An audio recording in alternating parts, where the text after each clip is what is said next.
Bienvenue sur notre chaîne. N'oubliez pas de vous abonner pour ne pas manquer les nouvelles vidéos. Bon visionnage. Le temps a une manière particulière de s'écouler sans qu'on s'en rende compte. Je me souviens avoir déménagé en ville pendant une période difficile de ma vie.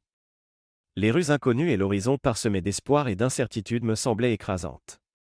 J'ai décidé de vendre ma voiture et d'adopter un mode de vie plus simple où tout ce dont j'avais besoin était accessible à pied. Je me suis offert une Harley, une moto de rêve qui devenait mon refuge chaque fois que j'avais besoin de me vider l'esprit. Ma routine quotidienne consistait à marcher jusqu'au travail et à passer des soirées tranquilles seul dans mon appartement. Après la turbulence de ma relation précédente, je trouvais la solitude bienvenue. Les matins, en particulier, semblaient être un nouveau départ. Je partais tôt, alors que la ville s'éveillait encore, savourant le calme avant que les exigences de mon travail ne prennent le dessus. Mon rôle dans une entreprise de fabrication est devenu l'aspect le plus stable de ma vie. Pourtant, de petits moments me rappelaient à quel point le temps passait vite. En envoyant une lettre, je réalisais qu'une année entière s'était écoulée. Le temps file, me disais-je en continuant mon trajet vers le travail. J'ai choisi un condo près du bureau pour plus de commodité, avec des magasins et des restaurants à portée de main. Ma moto était toujours prête pour une escapade le week-end. À 6 heures, les rues étaient sereines, et j'arrivais au bureau en moins de 15 minutes. Après avoir préparé du café, je triais mes emails principalement du spam, mais certains contenaient des mises à jour importantes. À 7h10, j'avais examiné les ventes de la production de la veille. Le bureau se remplissait progressivement tandis que je poursuivais mon travail. En tant que responsable des achats, je supervisais environ un tiers de nos 175 employés. Cela faisait 6 ans que j'étais dans l'entreprise, et récemment, on commençait à me reconnaître comme une étoile montante. Mes journées de travail étaient longues, commençant généralement vers 6 heures et se terminant après 19h30. Mon travail était devenu central dans ma vie. Aujourd'hui, étant la fin du mois, je vérifiais minutieusement l'inventaire, reportais de livraison et m'assurais que toutes les commandes de l'atelier étaient finalisées. Mon patron, Ken, est passé alors qu'il partait. « Que fais-tu encore ici ? Tu as fait un excellent travail, rentre chez toi, m'a-t-il dit. Je termine juste, ai-je répondu. Sérieusement, prends une pause. Le bureau est fermé demain pour une fumigation, profite de ton week-end, a ajouté Ken en partant. Je suis finalement parti après 20 heures. Sur le chemin du retour, j'ai remarqué des couples profitant de boissons et de dîners pendant que je rentrais seul chez moi. Mon condo était une unité rénovée de 2 chambres avec un grand balcon donnant sur un parc et un lac. J'aime faire des promenades matinales autour du lac le week-end. En arrivant chez moi et en voyant la lumière clignotante de mon répondeur, je n'ai pas pris la peine d'écouter les messages, je les ai simplement supprimés. J'ai pris une bouteille ouverte de mon vin préféré dans le frigo, l'ai débouché et ai pris un verre en cristal dans le placard. J'avais récemment commencé à utiliser les beaux verres, réalisant qu'il n'y avait aucun intérêt à les garder s'ils se cassaient. Avec mon vin à la main, j'ai allumé la télévision et ouvert mon ordinateur portable. AOL m'a notifié 6 nouveaux emails, 2 d'eBay, un de mes parents, 2 de mon ami Nick et un spam sur comment gagner de l'argent depuis chez soi. Je les vérifierai demain, ai-je pensé.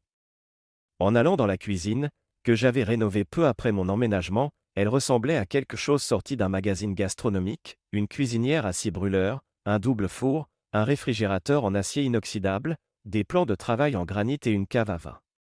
Après avoir eu du mal à dormir pendant un moment, j'ai réalisé que je devais m'épuiser physiquement pour me reposer, alors j'ai transformé la deuxième chambre en salle de sport à domicile. Chaque soir, je m'entraînais intensément entre 21h et 22h, prenais une douche froide, buvais un dernier verre de vin et allais me coucher. Au cours de l'année passée, j'avais maigri de 195 à 175 livres, devenant mince et en forme. Le dîner était simple, comme toujours. Je ne cuisinais pas après être rentré tard, alors j'avais des repas locaux préparés et congelés pour moi. Ce soir, c'était du steak, des poivrons et du riz, prêt en quelques minutes avec un autre verre de vin. Je regardais les nouvelles, mais c'était le même cycle déprimant de violence, de scandales et d'émissions de télé-réalité qui insultaient mon intelligence. J'ai éteint la télévision et me suis dirigé vers ma salle d'entraînement. Je me suis échauffé avec 20 minutes sur le tapis roulant et étiré pendant 15 minutes avant de commencer mon véritable entraînement, 30 à 45 minutes de coups de poing et de coups de pied sur un sac lourd. Chaque coup me donnait l'impression de libérer une partie de moi-même. Enfant, j'ai suivi un entraînement de kung-fu dans un dojo strict près de chez moi. Après des mois à supplier, mon père m'y a inscrit, mais c'était bien plus dur que je ne l'avais imaginé. Le sensei ne tolérait pas le relâchement et nous poussait fort. Après 2 mois, je voulais abandonner, mais mon père a refusé. J'ai payé pour 1 an, et tu vas le terminer, m'a-t-il dit, me demandant de me durcir. Après cela, je m'y suis donné à fond, et c'est là que j'ai rencontré Nick. Il avait 1 an de plus et était beaucoup plus grand que moi, mais nous sommes devenus meilleurs amis. Nous nous entraînions ensemble, tenant des coussinets l'un pour l'autre, bien que Nick se plaignait souvent que mes coups de pied étaient trop forts. « Calme-toi, tu n'as pas besoin de me faire traverser le mur », se plaignait-il, mais j'étais déterminé. En 2 mois, nous pouvions nous affronter en classe, et j'avais hâte. Ma première séance fut un désastre, j'ai été assommé par 3 autres élèves. Après 3 mois de travail acharné, j'ai enfin remporté un match et n'ai jamais regardé en arrière, m'entraînant encore 4 ans avant d'arrêter. Nick n'a tenu que 2 ans.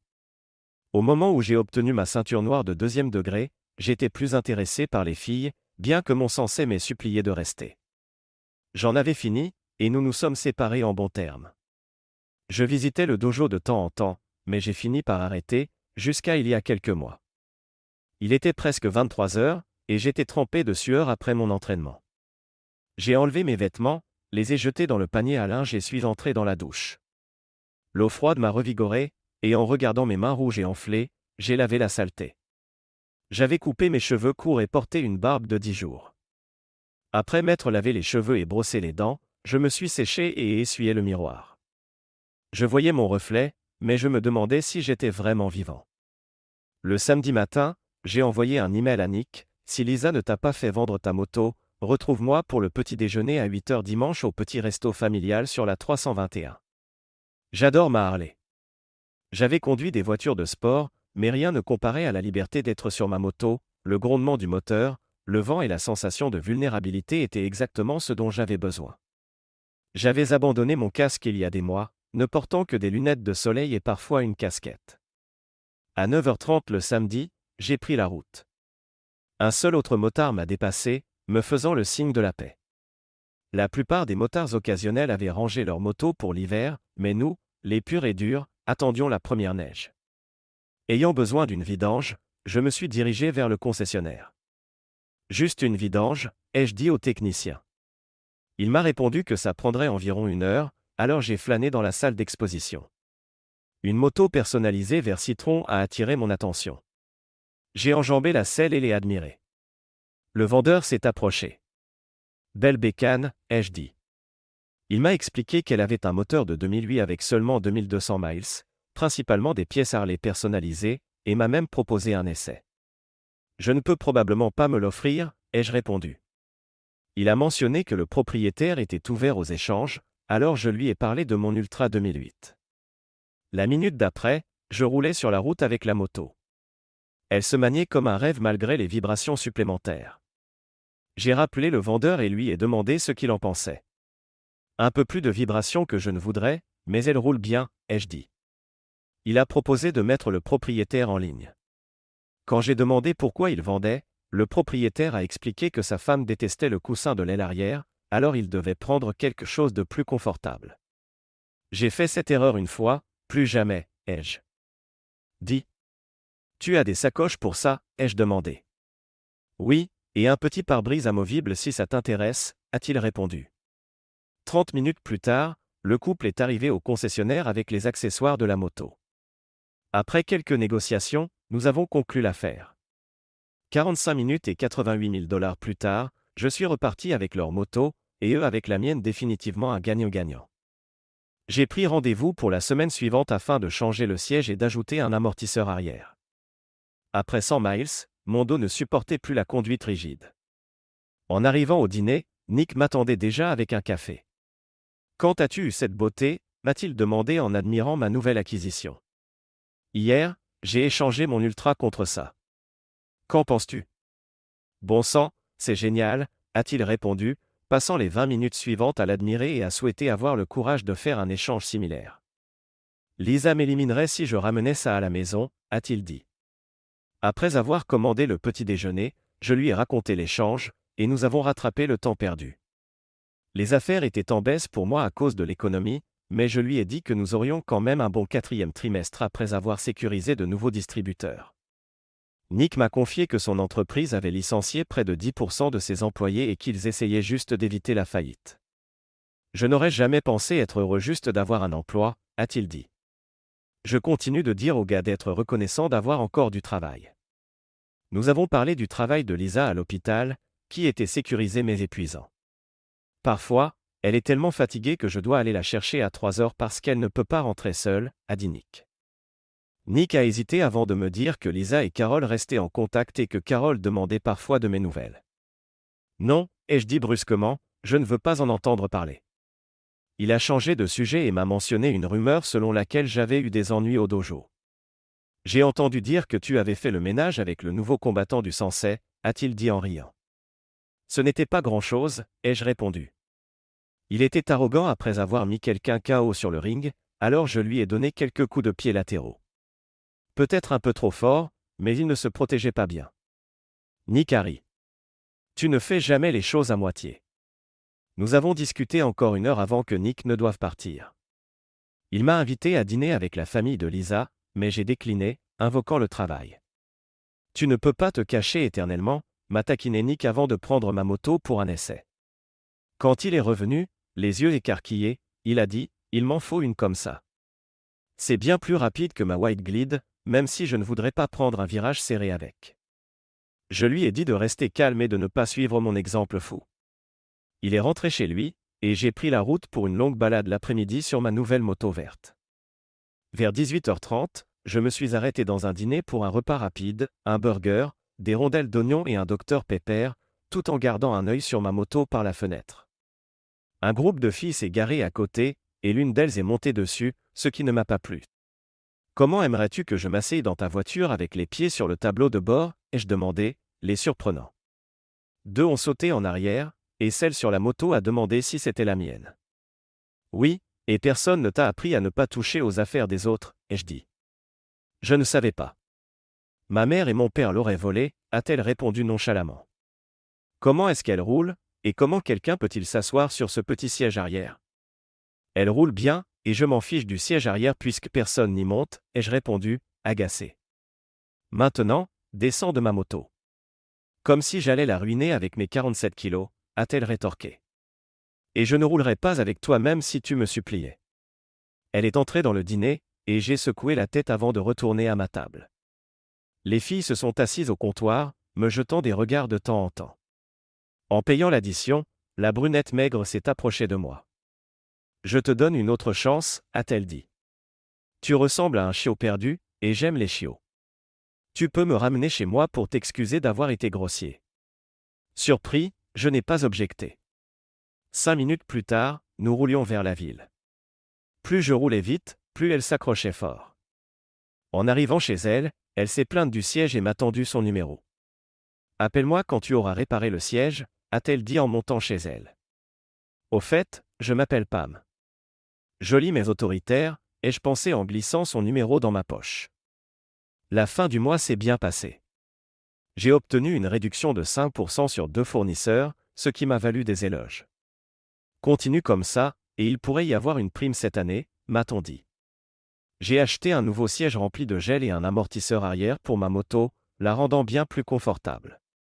J'ai aussi demandé au concessionnaire un meilleur siège passager et fini par acheter un modèle à dégagement rapide pour une utilisation occasionnelle, même si ça coûtait une fortune les pièces Harley, toujours. J'ai joué avec le numéro de Pam pendant 1 semaine. Je n'avais pas beaucoup fréquenté de femmes au cours de l'année passée, juste 3 rendez-vous, dont un avec une cliente pour affaires. Les 2 autres n'avaient rien donné. Je détestais les rendez-vous arrangés. Salut Pam, c'est Steve, ai-je dit, me demandant si elle se souviendrait de moi. Steve qui, a-t-elle demandé. Moto verte, ai-je répondu. Je pensais que tu étais une cause perdue. Qu'est-ce qui t'a pris si longtemps pour appeler? Le travail a été chargé, et j'ai dû faire quelques ajustements à la moto, ai-je expliqué. Il y a une balade ce samedi, veux-tu venir? As-tu réparé le siège, a-t-elle demandé. Disons simplement qu'il est assez grand maintenant, ai-je plaisanté. D'accord, j'en suis. Quelle heure? 9h30, habille-toi chaudement, il fera froid, maximum dans les 10 degrés Celsius. J'ai une veste en cuir et des bottes, je suis prête. Ne sois pas en retard, je te retrouverai devant, a-t-elle dit, mettant fin à l'appel avant que je ne puisse bafouiller davantage. On aurait dit un ado demandant un rendez-vous pour la première fois. Le samedi est arrivé, et je me suis emmitouflé dans des cuirs épais et des gants. Il faisait glacial, alors j'ai dû m'arrêter pour mettre un bonnet. Quand j'ai récupéré Pam, j'avais 5 minutes de retard. Tu es en retard, a-t-elle dit immédiatement. Seulement de 5 minutes, ai-je répondu. En retard, c'est en retard. Maintenant, laisse-moi voir ce nouveau siège, a-t-elle dit en inspectant la moto. J'ai fixé le siège, et nous sommes partis. Pam s'accrochait fort, son visage pressé contre mon dos pendant que nous roulions. En arrivant au concessionnaire, elle a frotté son visage engourdi et froid en disant en frissonnant, « J'ai les mains gelées. » Je lui ai tendu un masque en néoprène. « Ça aidera. » « Il y a un crâne dessus, s'est-elle plainte. C'est pour la chaleur, pas la mode. Disons simplement qu'il est assez grand maintenant, ai-je dit, légèrement amusé. La balade a commencé à 10 heures, durant 2 heures avec environ 30 motos, principalement des conducteurs solos. Nous sommes revenus au concessionnaire à midi, et après avoir décliné la nourriture froide proposée, j'ai demandé à Pam, « Veux-tu déjeuner ?» « Oui, mais quelque part de chaud, a-t-elle répondu. Nous sommes allés chez des nièces, où Pam a réchauffé ses mains sur une tasse de café. C'était amusant, même si c'était froid, a-t-elle dit. Fais-tu ça souvent? Pas autant qu'avant. J'allais à Sturgis tous les ans, mais ça fait un moment. J'ai vu des photos, est-ce vraiment si grand? Des motos partout, une fête non-stop pendant 2 semaines. Nick et moi avons campé une fois, mais maintenant je préfère plus de confort. Que fais-tu dans la vie? A-t-elle demandé. Je suis responsable des achats. Et toi? J'enseigne l'art et fais du travail freelance. Ça ne paie pas beaucoup, mais j'aime ça. Vois-tu quelqu'un en ce moment? Pourquoi, tu postules, a-t-elle taquiné, remarquant ma gêne. Détends-toi. J'avais quelqu'un, mais ça n'a pas marché. Maintenant, je sors juste de temps en temps. Et toi? Pareil. J'avais quelqu'un de spécial, mais ça s'est mal terminé. Je n'ai pas beaucoup fréquenté cette dernière année. Donc tu es pratiquement une vierge née de nouveau, a-t-elle plaisanté. C'est bien, moins de risque d'attraper quelque chose, contrairement aux joueurs qui couchent avec n'importe qui. Qu'est-ce qui te fait penser que je veux te mettre au lit? Avec un corps comme le mien, pourquoi pas, a-t-elle ri. Pendant 2 jours, Pam et moi avons parlé de nos goûts, de nos aversions et partagé ce avec quoi nous étions à l'aise. Elle n'était pas ravie que je mentionne seulement un mauvais mariage, mais nous nous entendions bien. Au cours des 3 semaines suivantes, les week-ends, j'ai appris à mieux la connaître. Nous aimions les mêmes plats, je courais pendant qu'elle faisait du roller, et nous étions d'accord pour ne pas être d'accord sur ma salle d'entraînement et son groupe préféré. Veux-tu aller en boîte samedi? A-t-elle demandé. Des amis à moi y vont, et je veux que tu les rencontres. Je ne suis pas très danseur, ai-je dit. La plupart des mecs ne savent pas danser, fait semblant, a-t-elle souri. Nous n'étions pas allés au-delà des baisers, et quand elle m'a invité à rester, j'ai poliment décliné, disant que je n'étais pas prêt. Ne t'inquiète pas, je serai douce, a-t-elle taquiné. Le samedi, Pam m'a conduit, disant, je ne vais pas geler sur ta moto ce soir. La boîte était bondée, mais nous avons trouvé une table correcte. Les amis de Pam étaient sympas, et nous nous amusions jusqu'à ce que je tombe sur mon pire cauchemar. Salut, poulet, a ricané Dan. T'as une nouvelle fille? La dernière t'a largué? Il s'est approché, me provoquant. Pam, ne fais pas attention à cet abruti. Dan est un bodybuildé dont le cerveau a été grillé par les stéroïdes, ai-je dit alors que ses amis le tiraient en arrière. Je n'ai pas pu résister à ajouter, j'ai entendu dire qu'après la fermeture de la salle, les bodybuildés se font des gâteries entre eux. Dan a pété les plombs, renversant notre table et causant le chaos. Les videurs nous ont tous virés. Reste à l'intérieur, Pam, lui ai-je dit. Tu ne veux pas être mêlé à ça. Je t'appellerai plus tard. Dehors, Dan et ses potes ont commencé à me pousser. Tu as peur de moi? Dan a besoin de renfort, ai-je nargué. Dan a balancé des coups dans le vide, ratant à chaque fois pendant que j'esquivais et le giflais en me moquant. Quand il m'a chargé, j'ai fait un pas de côté et lui ai donné un coup de pied dans le genou avec un craquement, puis un coup tournant dans la poitrine. Alors qu'il luttait pour se relever, je lui ai fracassé la mâchoire et le nez d'un coup de pied. Un de ses amis m'a attrapé par derrière, mais j'ai écrasé son pied et lui ai donné un coup de tête dans le nez, le cassant. Il est tombé, et j'ai cherché l'autre gars, mais il avait disparu. Je me suis approché de Dan, gémissant au sol, lui ai attrapé les cheveux, me suis penché et ai murmuré, dis à Tim que s'il croise mon chemin, ce sera pire. J'ai laissé tomber sa tête et lui ai donné un coup dans l'entrejambe avant de m'éloigner. Puis j'ai vu Pam, bouche bée. Je t'avais dit de ne pas sortir, ai-je dit en lui prenant le bras. On doit partir avant que la police arrive. Je l'ai rapidement guidé loin de la scène. Nous avons couru jusqu'au parking et trouvé sa voiture. J'ai ouvert sa portière, l'ai poussé sur le siège passager et ai démarré en trombe vers mon condo. Le trajet s'est fait en silence pendant que Pam me fixait. Steve, c'était quoi tout ça, a-t-elle commencé, mais je l'ai coupé en garant la voiture. Pas ce soir.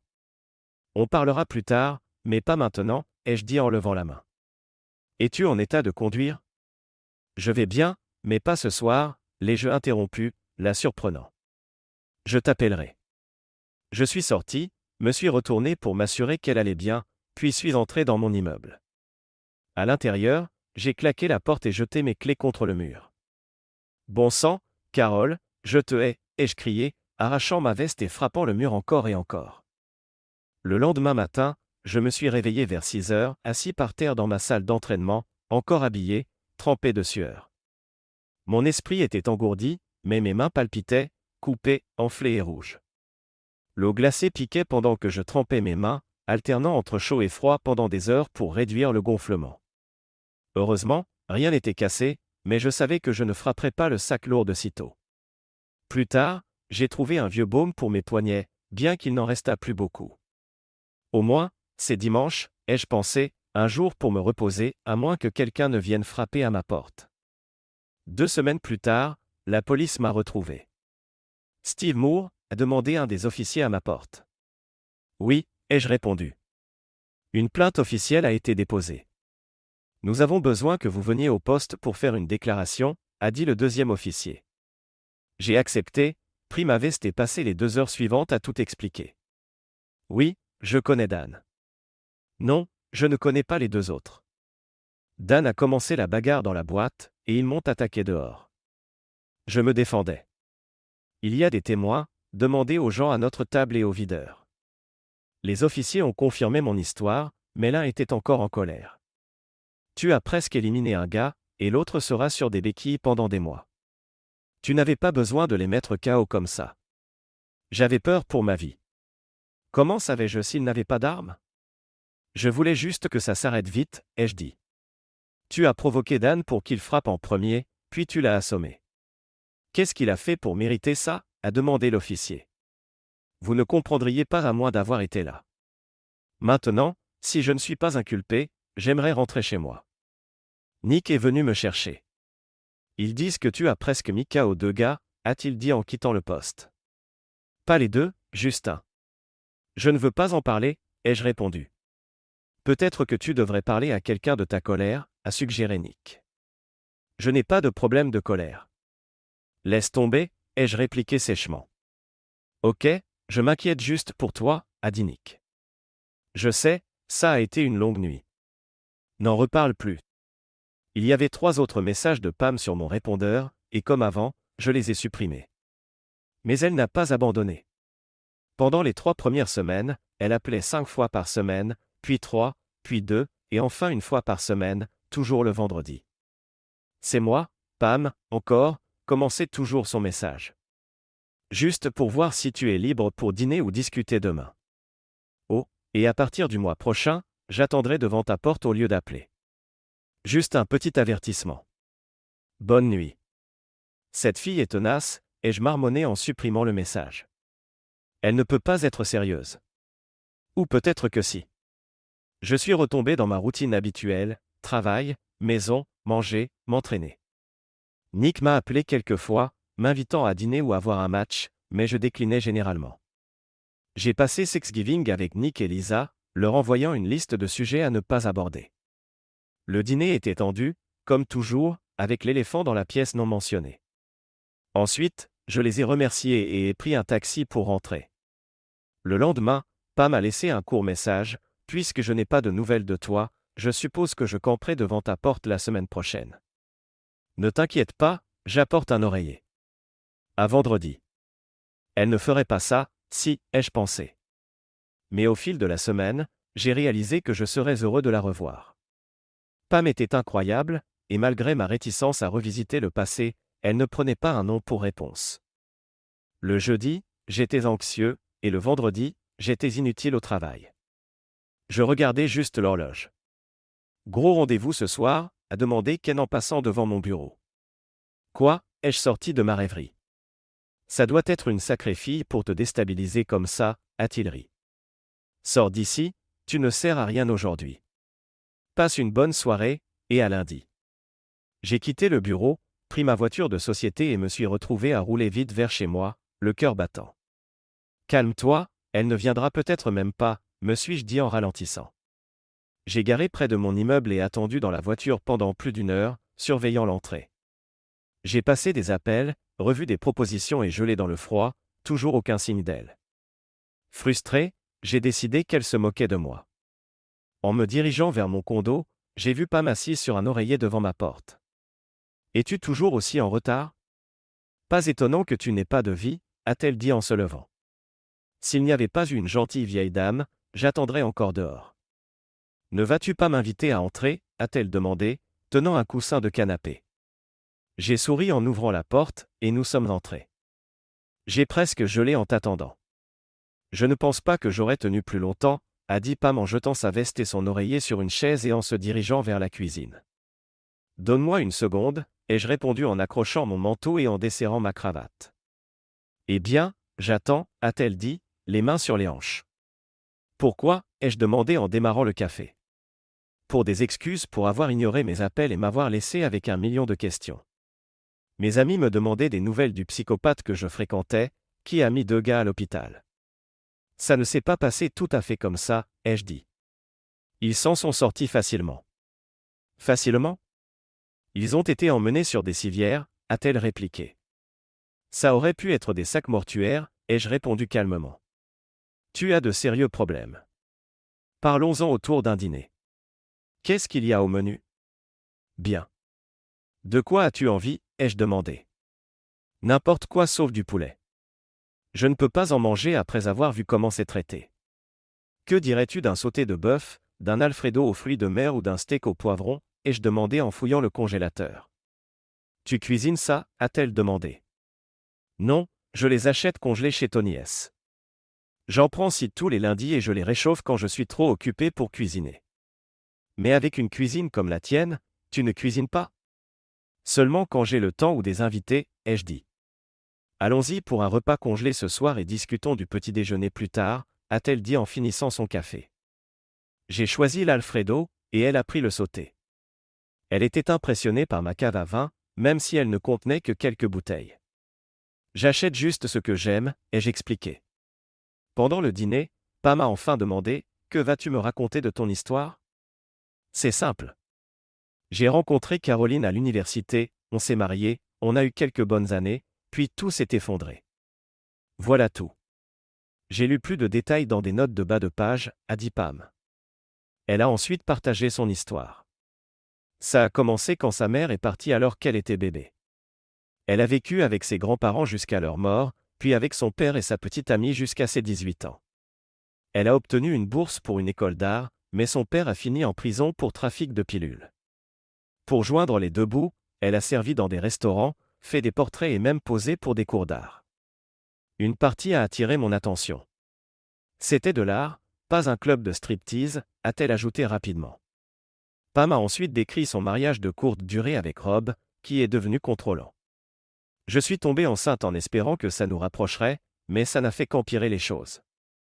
Une nuit, il m'a accusé de le tromper et m'a poussé dans les escaliers. J'ai fait une fausse couche, et il a été arrêté pour avoir essayé d'éliminer le bébé. Pourquoi ne l'as-tu pas simplement quitté, les jeux interrompus? J'essayais encore de faire marcher les choses. On n'abandonne pas quand ça devient dur, a-t-elle dit. Rob a été condamnée pour tentative d'homicide, et elle a obtenu un divorce rapide. Donc, Steve, tu n'es pas le seul avec un passé compliqué, a-t-elle conclu, les yeux rouges. Nous sommes restés silencieux quelques minutes, terminant notre vin et nous demandant ce qui allait suivre.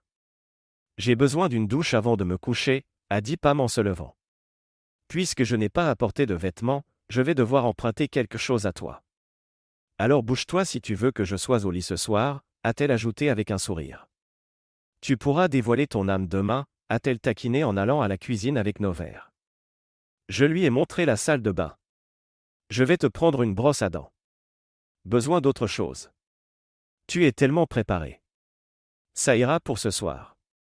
J'apporterai mes affaires la prochaine fois, s'il y a une prochaine fois, a-t-elle dit en entrant dans la douche. Pendant qu'elle se douchait, j'ai préparé tout ce dont elle pourrait avoir besoin. Je l'ai rejointe, et après une douche torride, nous nous sommes séchés et avons couru au lit. Ça faisait plus d'1 an que je n'avais été avec quelqu'un. Nous avons fait l'amour, puis sommes restés silencieusement dans les bras l'un de l'autre un moment. Encore un brownie, puis on arrête pour ce soir, a dit Pam doucement.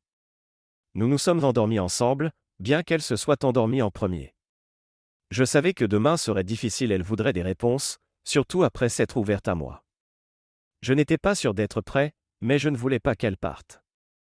Bon sang, Carole, ai-je pensé. Pam s'est réveillée avec la lumière du soleil et a vu que j'étais parti. Elle a repéré une note sur mon oreiller, partie courir autour du lac. Si je ne suis pas là quand tu te réveilles, cherche-moi sur le balcon et crie. Il est fou ou quoi, a marmonné Pam en s'enveloppant dans une couverture. Elle a vérifié dehors et a vu qu'il faisait glacial, secouant la tête à l'idée de courir par ce temps. Elle s'est assise près des portes du balcon et a attendu. Environ 15 minutes plus tard, elle m'a vu courir. « Eh, marin, tu veux t'envoyer en l'air » a-t-elle crié en agitant la main. J'ai fait signe en retour et suis rentré. « Depuis combien de temps es-tu debout » ai-je demandé.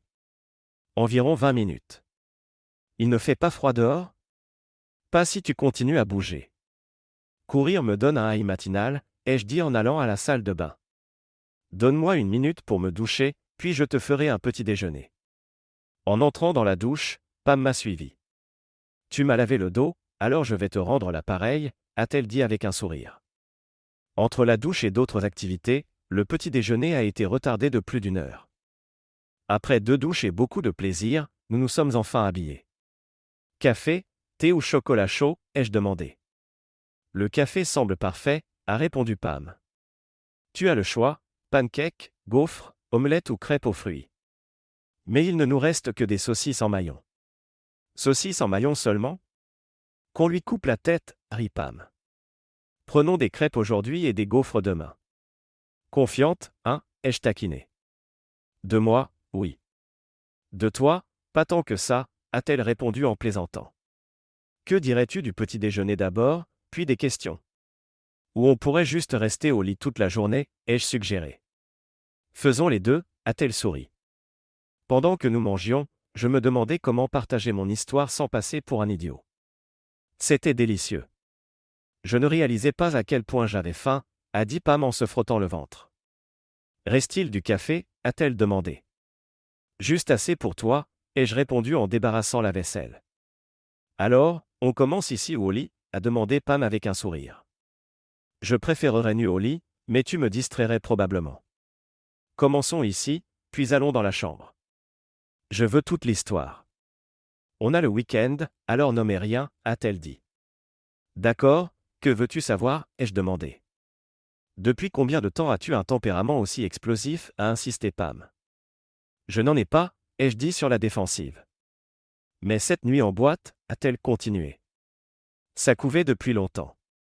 Dan l'avait cherché pour ce qu'il avait fait, et je suis juste content de m'être arrêté quand je l'ai fait, ai-je répondu. Maintenant, je suis confuse.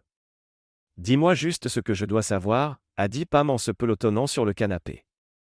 D'accord, ai-je commencé en m'asseyant en face d'elle. Carole et moi nous sommes rencontrés à une fête organisée par Nick et Lisa. Aucun de nous ne cherchait quelque chose de sérieux. Puisque Nick et Lisa se mariaient, Carole et moi nous croisions sans cesse et avons fini par sortir ensemble.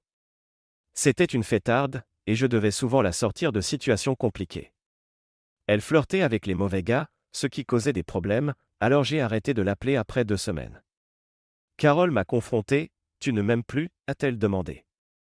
J'ai répondu, Carole, si tu es avec moi, tu es seulement avec moi.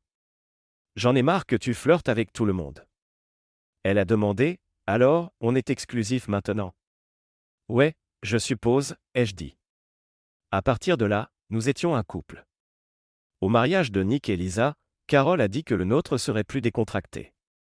2 ans plus tard, nous nous sommes mariés, avons installé une maison, et la vie était belle. Nous avions tous les deux de bons boulots et nous amusions. Mais la 3e année, les choses ont changé. Une nuit, Carole m'a demandé si j'avais des fantasmes que je voulais réaliser. Pour son anniversaire, elle voulait une nuit de fantasmes où elle serait attachée au lit et satisfaite jusqu'à ce qu'elle crie assez. Je suis entré dans le jeu et ai tout préparé, des liens en soie, du chocolat, de la crème fouettée. Pour son anniversaire, j'ai installé la chambre avec des bougies et lui ai donné le mot de sécurité, poivre. Pendant des heures, je l'ai satisfaite jusqu'à ce qu'elle crie enfin poivre. C'était une nuit amusante et passionnée. Pam m'a demandé, et toi, qu'as-tu eu pour ton anniversaire? Pour son anniversaire, je lui ai acheté une tenue sexy, et nous avons joué un jeu de rôle.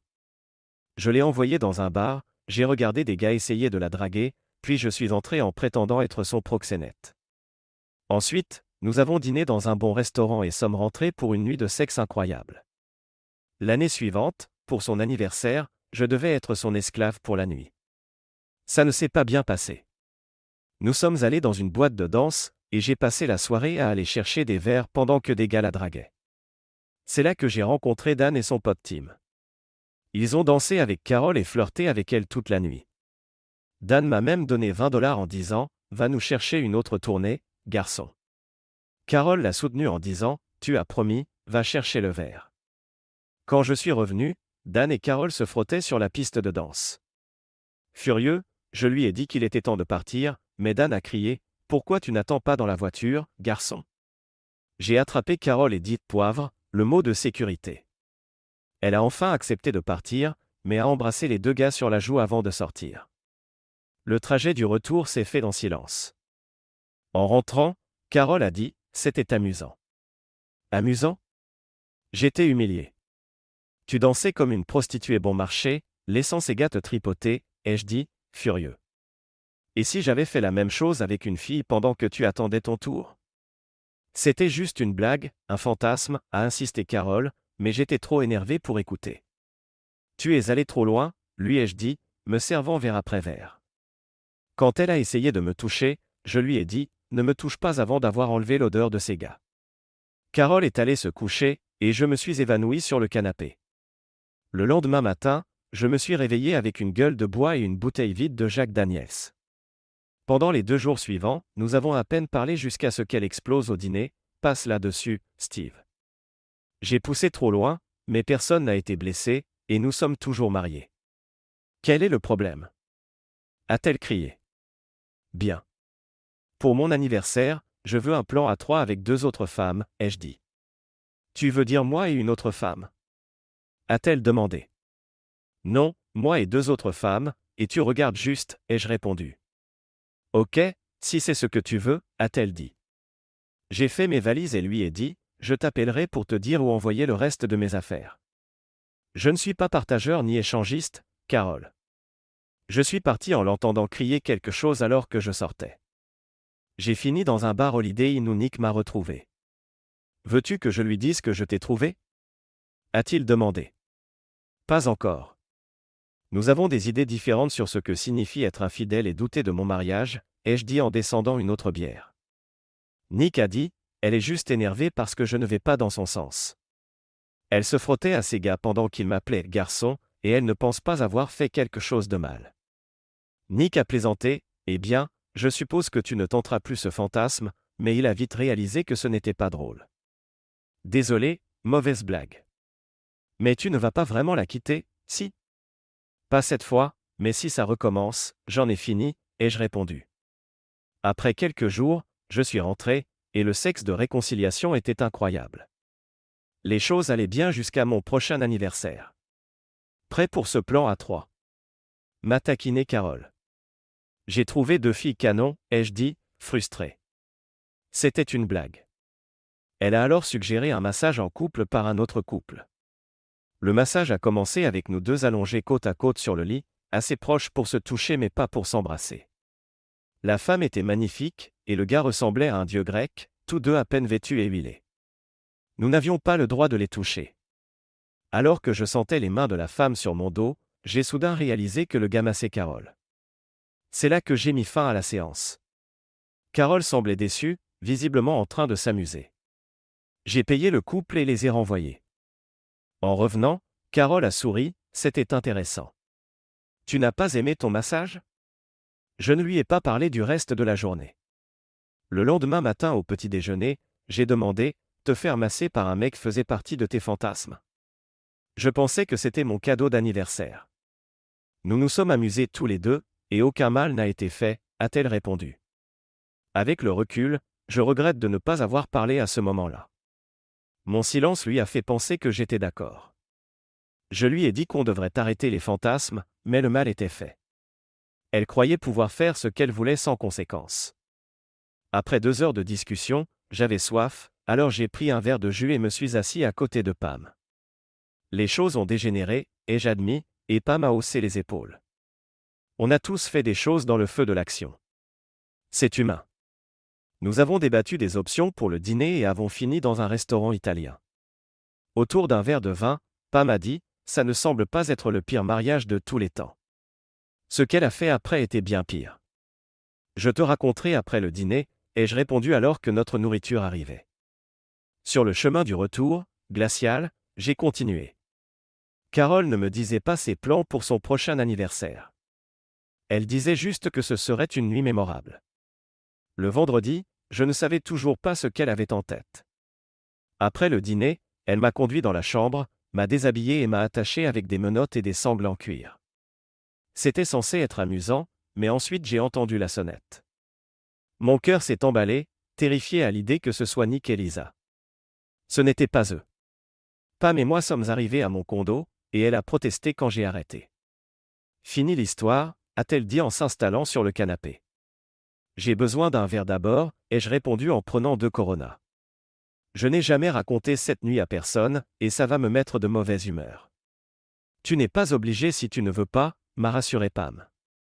Non, il est temps que je me libère de ça. Je ne veux juste pas te faire fuir encore.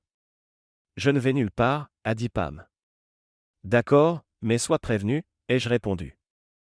J'étais là, sur le lit, quand j'ai entendu des voix. J'aurais dû crier le mot de sécurité, poivre, mais la curiosité l'a emporté. Je les ai entendus aller dans la chambre d'amis. Après avoir attendu 10 à 15 minutes, j'ai commencé à appeler Carole, de plus en plus fort. Finalement, j'ai hurlé. 15 secondes plus tard, mon monde s'est effondré. Dan, nu, est entré et m'a scotché la bouche. Ça te tiendra tranquille pendant que Tim et moi nous amusons, a-t-il ricané. Tu es vraiment un salaud. C'est trop pour toi, mais ne t'inquiète pas, on va bien s'occuper d'elle. Il a jeté les clés des menottes sur la commode, me narguant, puis est parti. J'ai crié dans le ruban adhésif et me suis débattu contre les liens, entendant Carole crier au loin. Je me suis battu pendant ce qui m'a semblé des heures jusqu'à ce que je ne puisse plus bouger. Dan est revenu, me giflant le visage. Je viens de faire l'amour sauvagement avec ta femme, et elle a adoré chaque minute. On devrait recommencer, a-t-il moqué. Après son départ, je me suis débattu jusqu'à ce que le lit s'effondre. J'étais là, épuisé, incapable de bouger. J'ai entendu la porte d'entrée se fermer et la douche couler. Je me sentais mort à l'intérieur. À un moment, Carole est entrée en criant quand elle m'a vu. Elle m'a libéré, balbutiant des excuses sur le fait que Dan était censé me détacher. Mes mains et mes pieds étaient en sang, mais tout ce que je voyais, c'était les suçons couvrant son corps. J'ai perdu le contrôle un instant, haussant la voix et mettant le désordre dans la chambre en jetant des choses furieusement. Je suis entré dans la chambre d'amis, j'ai vu le lit défait et j'ai commencé à détruire leur chambre aussi. Puis j'ai ressenti un choc électrique. Après le 3e choc, tout est devenu noir. Je me suis réveillé dans une chambre d'hôpital, attaché. Une infirmière était assise à côté et m'a expliqué que j'étais à l'hôpital Mémorial, amené la veille au soir.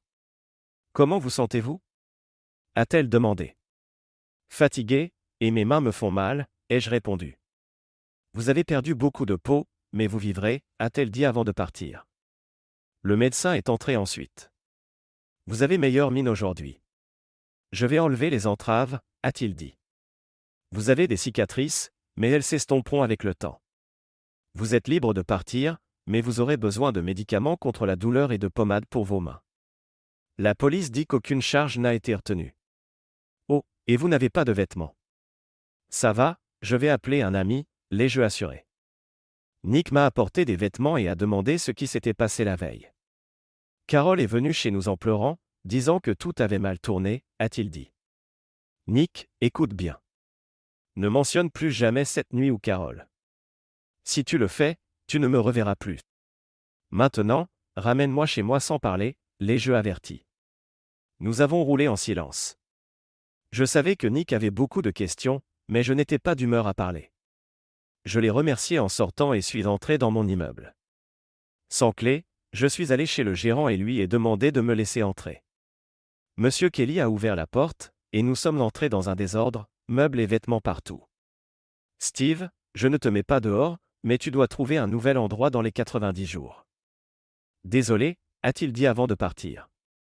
J'ai dormi sur le canapé cette nuit-là, encore habillé. Le lendemain matin, j'ai évalué les dégâts. Les meubles de la chambre étaient détruits, et les vêtements de Carol étaient éparpillés partout. J'ai fait du café, puis j'ai trouvé mon téléphone enfoui sous un tas de trucs. J'avais 3 appels manqués de Carol. J'ai éteint le téléphone et débranché tous les autres sauf celui de la cuisine, qui avait un répondeur. En finissant ma 2e tasse de café, le téléphone a sonné. Le répondeur a pris l'appel. « Steve, je sais que tu es là. S'il te plaît, appelle-moi. Ce qui s'est passé n'était pas censé se passer comme ça. J'ai peur de rentrer. Je t'aime, a dit la voix de Carol. L'ignorant, j'ai décidé de prendre une douche, enveloppant mes poignets pour protéger les blessures. Ensuite, j'ai fait une liste de courses et suis sorti. J'ai récupéré mes ordonnances, des fournitures médicales pour mes poignets et chevilles, des sacs poubelles, et suis passé au guichet automatique pour retirer le maximum autorisé de nos 2 comptes. J'ai aussi annulé mon compte Sprint et en ai ouvert un nouveau avec un numéro verrouillé. Mon dernier arrêt était le magasin d'alcool pour acheter des Corona. De retour chez moi, j'ai trouvé d'autres messages, 2 de Carol et 1 de Lisa. J'ai supprimé ceux de Carol et écouté celui de Lisa. Elle disait qu'elle passerait à 19h pour récupérer quelques affaires pour Carol. En regardant l'heure, j'ai réalisé qu'il me restait 2 heures pour tout préparer. J'ai rempli 12 sacs avec les vêtements, chaussures et autres affaires de Carol. Après une pause et quelques bières, j'ai fini en urinant dans chaque sac. Quand Lisa et Nick sont arrivés, Lisa a demandé « C'est quoi tout ça ?» Ce sont toutes les affaires de Carol, ai-je répondu. Je suis juste venu pour quelques tenues, a-t-elle dit. On me demande de déménager, et je ne prends pas Carol avec moi. Elle peut venir chercher le reste de ses affaires plus tard, lui ai-je dit. Ne devriez-vous pas en discuter tous les deux ? A suggéré Lisa. Aucune chance, ai-je répondu. Maintenant, si vous voulez bien m'excuser, j'ai des bières à finir et je prévois de dormir, sauf si Carol essaie de me faire arrêter encore. Ils sont partis avec ce qu'ils pouvaient porter, et j'ai retourné le matelas taché de sang, m'effondrant pour la nuit. Le lendemain matin, je me suis réveillé à 9h, souffrant. J'ai pris des antidouleurs avec la dernière de mes bières et suis retourné dormir. C'est ainsi que j'ai passé le week-end, somnolent par intermittence. J'ai appelé mon patron et demandé une semaine de congé, expliquant que j'avais eu un accident. Il a été compréhensif et m'a accordé le temps nécessaire. Il semblait que l'épave de mon mariage était une raison suffisante. Le lundi, j'ai fini ce que j'avais commencé. J'ai retiré la moitié de l'argent de nos comptes d'épargne et chèques conjoints, ouvert un nouveau compte à mon nom et signé des papiers pour me retirer de nos comptes partagés, bien que cela prendrait 7 jours à traiter. J'ai annulé nos cartes de crédit conjointes, payé la moitié de celles avec un solde et mis à jour mes dossiers RH pour retirer Carol comme bénéficiaire de mon 401K et de mon assurance vie. C'était une journée productive. Le reste de la semaine, j'ai cherché un nouvel endroit où vivre, vu que mon temps était limité. Carol, après des semaines où j'ignorais ses appels, a commencé à m'envoyer des emails constamment.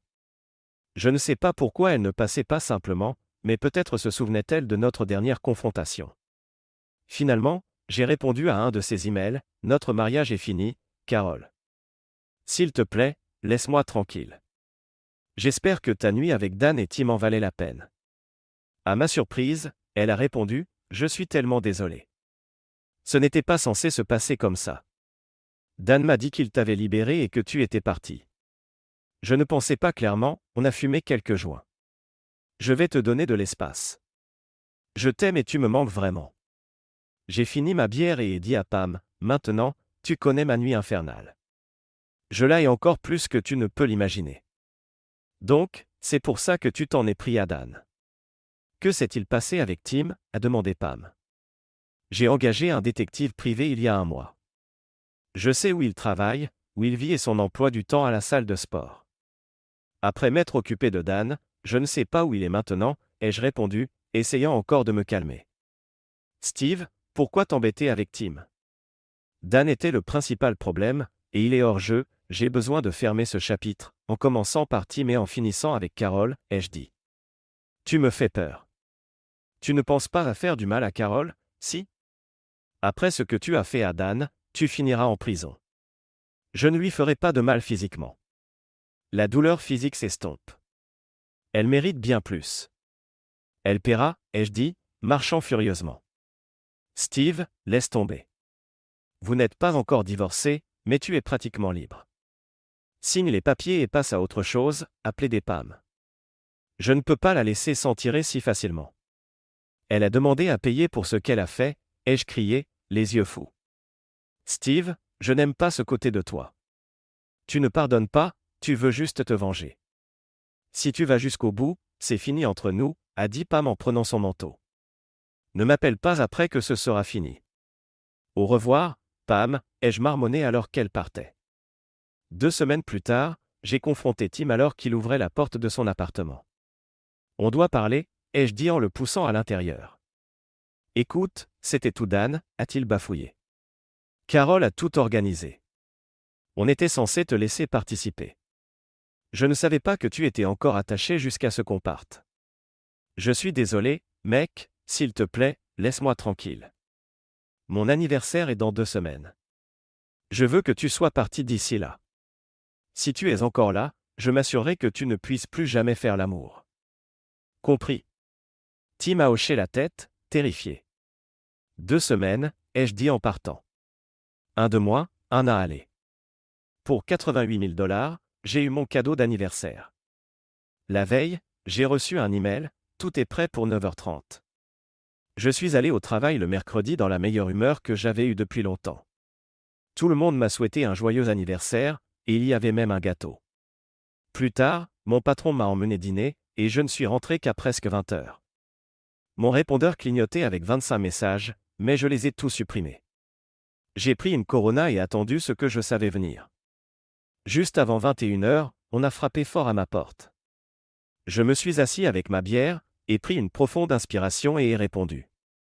Salope, a crié Carole alors que Nick la retenait. Bonsoir, pute de rue. Comment vas-tu, ai-je répondu calmement. Comment as-tu pu envoyer cette vidéo à mes parents et amis, a-t-elle pleuré, commençant à sangloter. Quelle vidéo? Peut-être que si tu la décris, je saurai de laquelle tu parles, ai-je répondu sarcastiquement. Bon sang, Steve, me hais-tu à ce point pour ruiner ma vie comme ça, a-t-elle hurlé, en colère et en larmes. Oh, tu veux dire la sextape, ai-je dit en me moquant. C'est l'intitulé « Carole Moore est une pute de rue et trompe son mari ?» Je ne l'ai pas seulement vu, je l'ai vécu. J'ai retroussé mes manches, montrant mes cicatrices. Tu vois ça? C'est un rappel quotidien de ce que tu as fait.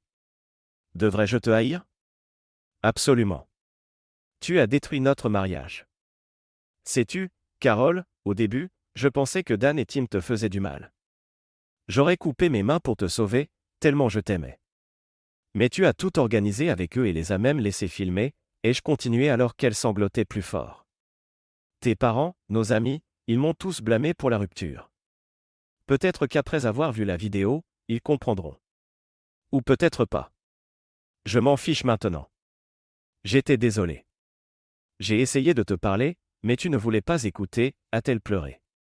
Désolé, ai-je ricané. Tu veux dire désolé d'avoir planifié mon fantasme de me faire baiser par d'autres hommes pendant que mon mari était attaché. J'aurais dû te quitter cette nuit-là. Steve, tu es allé trop loin, a interrompu Nick, l'air sérieux. As-tu vu la vidéo? Non, je ne l'ai pas, a-t-il répondu. C'est parce que je ne l'ai pas envoyée à toi, Elisa. Je ne voulais pas vous mêler à ça. Mais si tu penses que j'ai tort, regarde la vidéo, puis imagine que c'est Elisa. J'ai passé plus de 3 heures à essayer de la sauver, pensant qu'elle était en danger. Ensuite, dis-moi ce que tu ferais, l'ai-je fixé pour m'assurer qu'il comprenait. Carole continuait de sangloter, et je me suis tourné vers elle. S'il y a quoi que ce soit sur cette vidéo qui n'est pas vrai, je ferai une rétractation. Sinon, c'est ce que c'est. Et pour finir sur une bonne note, j'ai un petit cadeau pour toi, ai-je dit en lui tendant une enveloppe Kraft avec les papiers de divorce signés, notariés et livrés.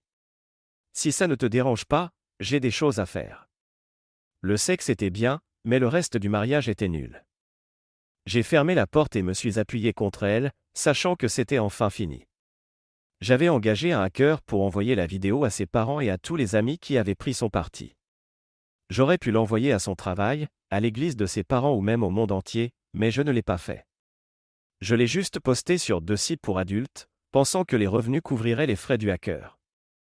Carole a menacé de porter plainte, mais rien ne s'est passé. La vidéo avait été acheminée via des sites étrangers, la rendant intraçable. 3 semaines plus tard, j'ai reçu un court email de ses parents, « Nous sommes désolés, nous ne savions pas, quelques vieux amis ont essayé de s'excuser, mais je n'ai pas répondu. » La vidéo s'est répandue rapidement, et Carole est devenue tristement célèbre. Elle a quitté son travail et a déménagé en un mois. Les gens au boulot ont vu la vidéo mais n'ont jamais rien dit, ils me voyaient comme la victime. 2 mois plus tard, Nick m'a contacté. Il avait vu la vidéo et a admis qu'il aurait peut-être fait pareil, mais pour garder la paix dans sa famille, nous ne pouvions pas nous voir pendant un moment. J'ai compris. J'avais perdu Pam et Nick, au moins temporairement. J'ai recommencé à sortir avec des gens environ 4 mois après cette nuit-là. J'ai croisé Pam dans une boîte en centre-ville. Elle était avec des amis mais est venue me voir. « Salut, Steve, comment vas-tu » a-t-elle demandé. « Jamais mieux » ai-je répondu. « J'ai entendu ce qui s'est passé et vu une partie de la vidéo en ligne » a-t-elle dit. « Tu n'avais aucune idée quand tu m'as jugé » l'ai-je coupé. « Tu pensais que j'étais juste un mec fou essayant de ruiner la vie de son ex-femme. Eh bien, tu as fait ton choix. Peut-être qu'on pourrait parler un jour » a-t-elle suggéré. « Pam, je t'aimais vraiment, mais ça ne suffisait pas. Tu as trop de bagages pour moi maintenant, ai-je dit franchement. Ma cavalière revient, ai-je fait un signe vers une rousse qui approchait. Prends soin de toi, Pam. J'espère que tu trouveras quelqu'un qui répond à tes hautes exigences, ai-je dit en embrassant Tammy quand elle a atteint notre table, sans me présenter. Tammy, voici Pam. On était ensemble avant, ai-je expliqué. Pam, il est avec moi maintenant. Les bons hommes sont rares, a répondu Tammy avec conviction. Pam a fait un petit salut alors que Tammy indiquait qu'on devrait y aller. J'ai serré Pam dans mes bras et ai murmuré, « Je commençais vraiment à tenir à toi. » Ça m'a pris longtemps pour passer à autre chose. Dommage que tu n'aies pas compris ça. Je l'ai embrassé sur la joue et suis parti avec Tammy. Pam nous a regardé partir et a murmuré, « Si seulement les choses avaient été différentes. » Merci de regarder et n'oubliez pas de vous abonner pour ne pas manquer les nouvelles histoires.